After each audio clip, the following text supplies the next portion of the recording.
Hey, in your small business, do you work with family members? If you do, you really need to check this out.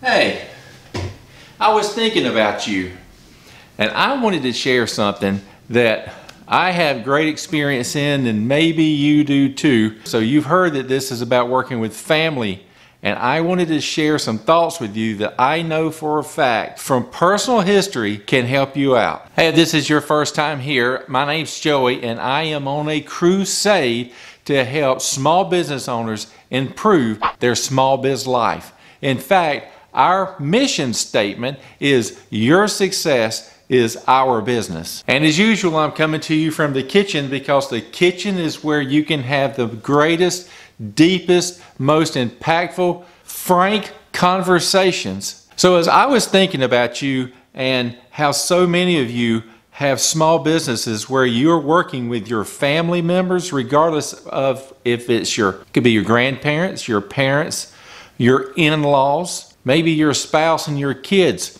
But if there's family involved, there can be conflict involved too. I know, I've been there. I have history of running a small business with family members. And I'm not saying that it's a bad thing. Running a family business together can be really great because look, everybody's blood relative. There's a desire for success from the entire organization. It's like when it's a family business, everybody's bought into the process for the most part. But sometimes there's a conflict. So let's talk about that for a little bit. So I've got some advice and some tips for you that will help make running your family business the most successful it can be. You know, there's no way to account for every person in the business, whether they're related by blood or not. You always think that, hey, I'm bringing on the top talent to help me in my dream and my vision to serve the people that I've created this product and services for. And we assume that the family is going to be that way too because we know them, we've lived with them, we've grown up with them. But there are some things that you need to put in place to make sure that everything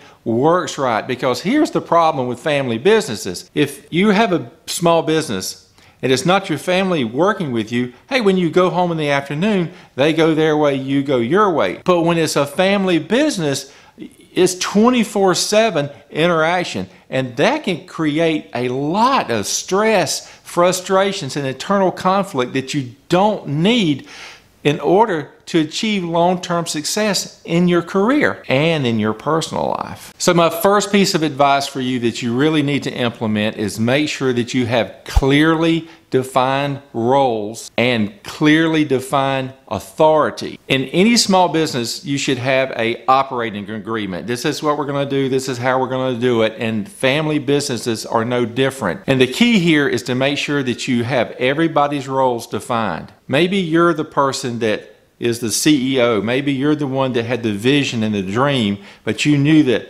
family members can come on board and really help you out with this because they have skills and capabilities that can help you go there. Just make sure that everybody clearly understands their role. Everybody clearly understands their level of authority. If you're the CEO and it's your dream, it's your vision, and it's your kind of guiding decisions, and they clearly understood that when they came on board with you, and that they understand that you're calling the big shots. Now look, you want others' input. You want people to understand, and you want their talent and their thoughts to help mold and grow this into the perfect thing. So you want to include them and stuff, but they need to understand if you're in this role, this is what you do, this is your authority with everybody in your company. So have an operating agreement that everybody knows and understands, and everybody knows and understands their specific roles and the parameter of those roles. This is key to having long-term success and internal not having family strife, because that's never fun. Now the next piece of advice that I have for you goes along with this first piece of advice, that they understand their roles. This second piece is that everybody understands their goals and the expectations of meeting those goals. Now, are your expectations that the goals are optional, or are the goals requirements? That is very important to make clear and that everybody understands. Have you ever flown on a plane and you've been in that exit row seat, and you know how the flight attendant comes up to you and gives you the instructions about your being in the exit row seat, and they always need confirmation that you understand. But do you ever notice that they make sure that they get a verbal confirmation that they understand? In this instance, because it's family, now I think you should do this in any business, but because it's family, you need to make sure that you're getting verbal confirmation that everybody understands the goals that they're supposed to meet and the expectations of meeting those goals, and that those goals and expectations are requirements, not options. The challenge in a small business when it's family involved is there's sometimes the thought process that because we're family, you're going to let me kind of slide on some stuff. You're not going to hold me to a high standard of excellence like maybe I would have if I went to work with somebody that wasn't family. So get that clear immediately right at the beginning. Even if you're an established small business and you're bringing on a family member, this is key regardless of timing to get expectations and goals absolutely clear. The next piece of advice I want to give you, this is a really good one, but it's a little tougher too because it's dealing with family, is this: head off problems immediately. Look, don't let things fester. Don't go home with your spouse or your kids or your parents and complain about the other family member when you can fix it by having a conversation with them right then. Now look, it's not that I'm hammering on somebody. It's not that I'm going and just waylaying on somebody because they are a family member. I want to treat them with respect, but I want to understand if they've not done something properly. Look, you want to understand why. Maybe it's your fault. Maybe it was a lack of coaching, a lack of training. I always try to go in first that I'm the person that caused the problem because maybe it was my lack of training, my lack of coaching. So go into it that way, and you will get a lot better results than just going in there because they're family. Head off these problems up front with a conversation. Look, be respectful. Just because it's in family doesn't mean that I want to yell on waylaying somebody or maybe not treat them like they think I should have because maybe I had a conversation with them and made them look bad from their perspective. So have conversations in private. Just because it's family, you don't need to bring everybody into the discussion. Dig in to the problem and fix them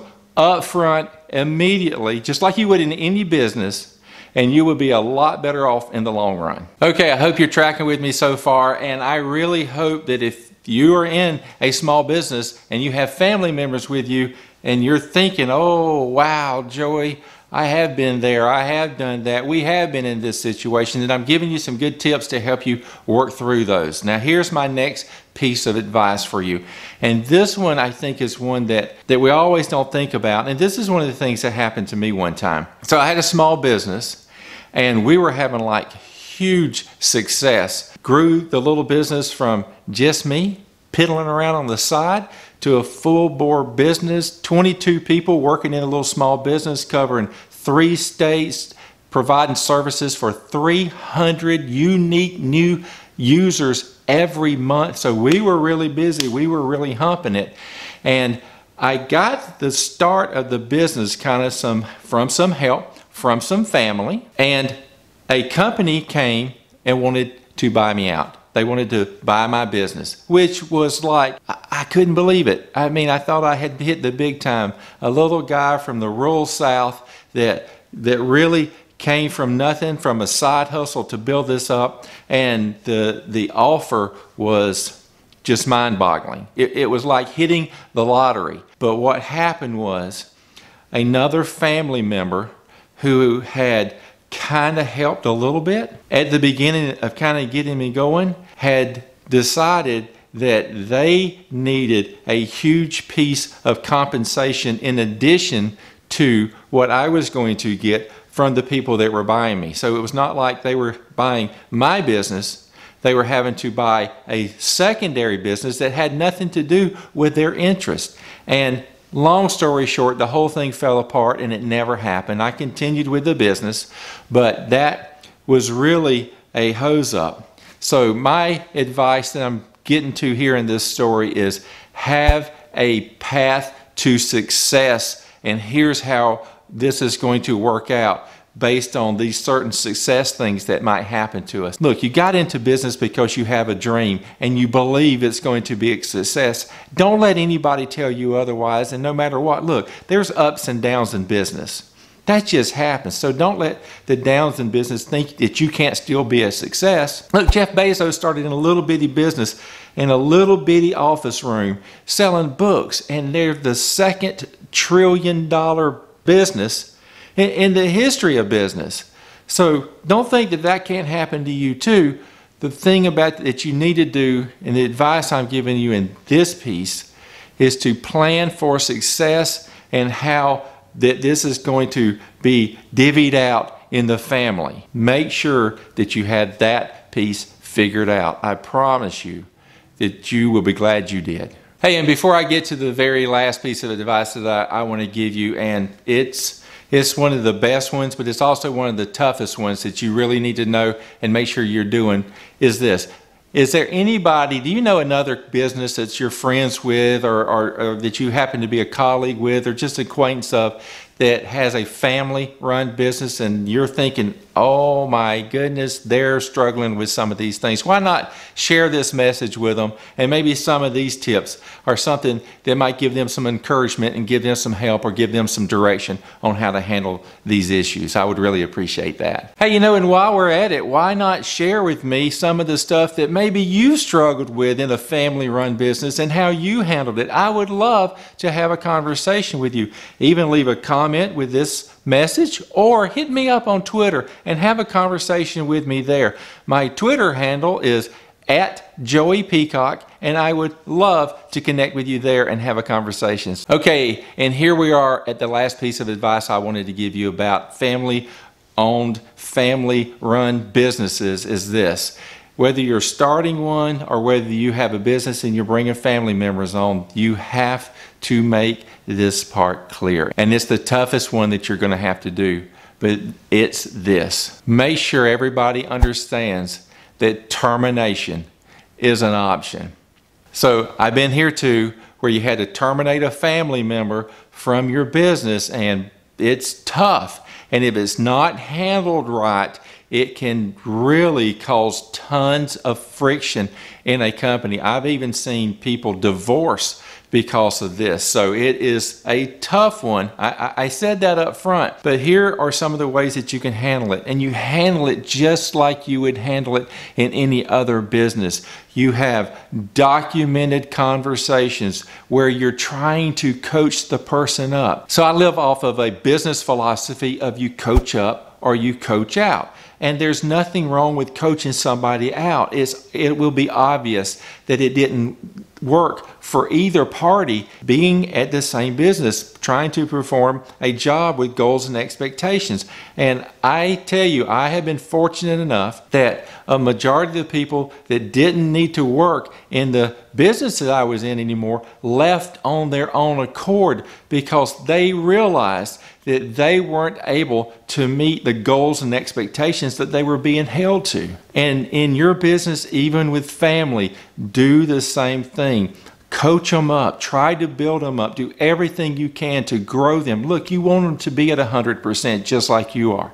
And if they can't get there because of your coaching, because of your training, because of your one-with-ones where you've documented these, that they get it, that it might not be a good fit for them because they'll start being frustrated because you're holding them to a certain standard of excellence. So don't lower your standard of excellence because your customers are counting on that standard of excellence and they will self-terminate. Make sure that everybody understands that there is a termination option, just like in any other business, at your small business. You know, I always say that people should own their own small business one time in their life with employees and run for politics. And somebody else added the caveat that you should have to wait tables at a restaurant too. So that's a good one. I haven't personally done that, but I love that.